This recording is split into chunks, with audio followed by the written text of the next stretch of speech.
Stay free with me, Russell Brand.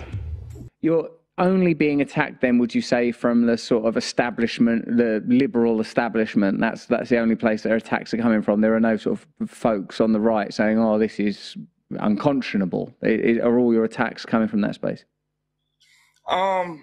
I don't know where they're all coming from. I mean, it's been pretty weird. I've gotten threats and, you know, there's been harassment and all that stuff, but that comes with the territory. I'm not going to complain about it. But certainly the press backlash has been all of the same type. I mean, it's been remarkable to see how they're all using the same language and everything. It's almost like they got a memo from somewhere, which is incredible. I don't know how they think this isn't a story for, you know, to see screenshots of, you know, where it says the FBI has asked you to look at this and this and this. That's not a story. I don't know any journalist who would look at that and not think that, a real journalist who would look at that and not think, well, that's cool, that's interesting. We got to learn more about that. Yeah, because I like Mehdi Hussein. I've known him for a little while, and he sort of was one of the most vociferously condemnatory, saying like, oh, you're doing the bidding of a billionaire, but I figured maybe he's on MSNBC and stuff. I mean, it's so unfortunate that the very type of journalistic integrity that seems more vital now than ever seems to be in total decline, that people are, it seems, absolutely willing to uncritically absorb information and, as you say, reproduce sort of almost a template of criticism in the case of this story, at least. Yeah, and again, I don't know what journalist wouldn't be totally turned on by the opportunity to look through these kinds of documents. I mean, for years, everybody who's used Twitter has had these questions like, do they do shadow banning? Or is my follower count being suppressed? Do they actually have that? What can they look at when they look at my account? And so when you see something like a screenshot of an account that has a big thing on it that says trends blacklist, it's incredible. I mean, what journalist wouldn't be interested in that? I find that just absolutely amazing. And this idea that, oh, because, you know, a source is whatever, we can't be interested in the documents. That's never the case. You know, look at, for instance, WikiLeaks. Like you're talking about stuff that was stolen. We're not supposed to care about that. We're supposed to care about what's true, and it's our job to figure out whether these documents are real or not, and understand what's happening in it. But the provenance of it isn't supposed to be really that much of a factor. Obviously, Elon Musk is a part of the story. We got to address it at some point. But much more important is the stuff that we're looking at.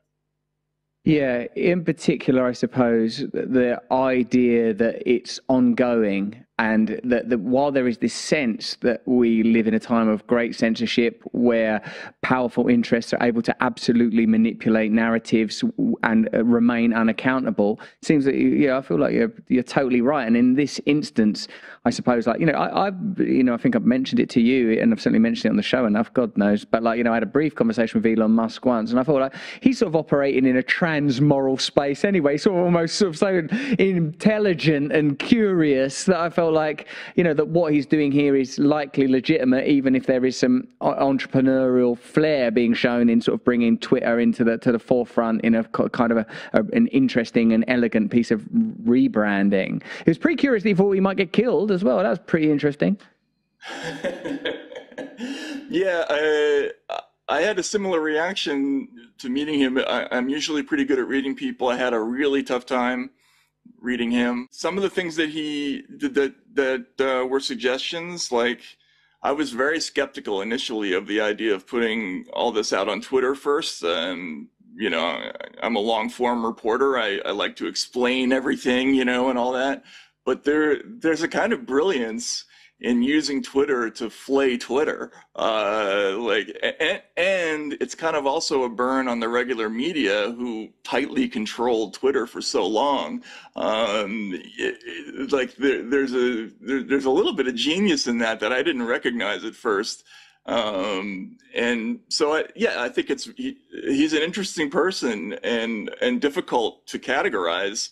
But I think that's a long-term job, rather than trying to do the spade work of digging into these docs and figuring out what they mean. Absolutely, I think you're right, because there is so much. The revelations are in themselves so weighty that to add to that, what is the presumed teleology or intention of Elon Musk, who is a fascinating figure, and anyone that powerful and that wealthy who happens to be pretty idiosyncratic also and isn't just towing the line, it's difficult not to reflect on what his agenda might be and where this might be going, because I know he's deeply into sort of off-planetary solutions and transhumanism. He's got a lot of interesting sort of like ideas.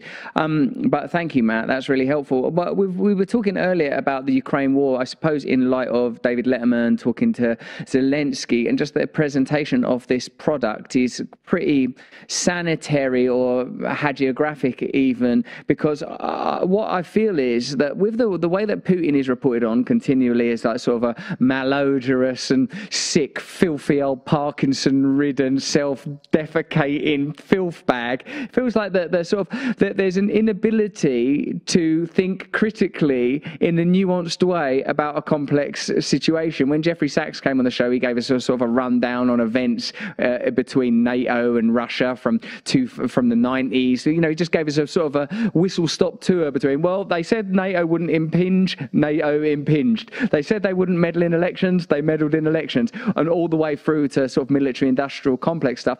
Do you think we're at a point, Matt, where all news is propaganda, or at least the majority of mainstream news is propaganda? I think we're pretty close to that. I know for a fact that there are certain stories out there that would not have a home in traditional corporate media. And that is new, right? Once upon a time, a news organization was most interested in whether or not they had a big story. They didn't think about other considerations. Very rarely you would see something like the New York Times reaching out to the CIA or having conversations with them about whether or not they should print something. But now I think that's routine across the entire business. I think maybe not the contact, but there's a presumption that we only print things that we think are going to like help whatever the cause is.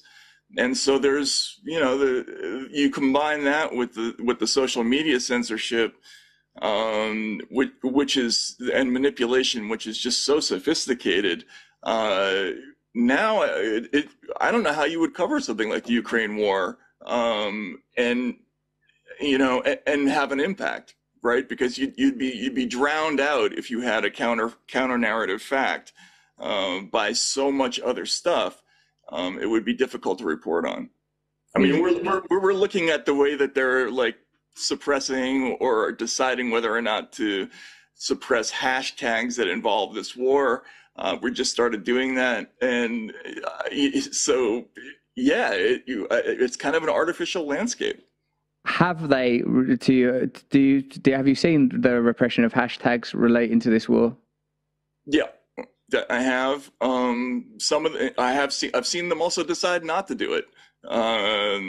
Like there was one case where there was like hashtag I stand with Putin, where I was very surprised to see that they discussed it, but then they ended up leaving it up because they couldn't find any coordinated inauthentic activity behind it. But there's other stuff that they took down, and there's other things that are interesting. But we're only just starting to look in that direction. I think sometimes it was arbitrary and just as a result of people's sort of personal political alliances. The reason that it sort of, broadly speaking, has been favourable to the establishment liberal class was just because that's the general affiliation of the people that were on the team.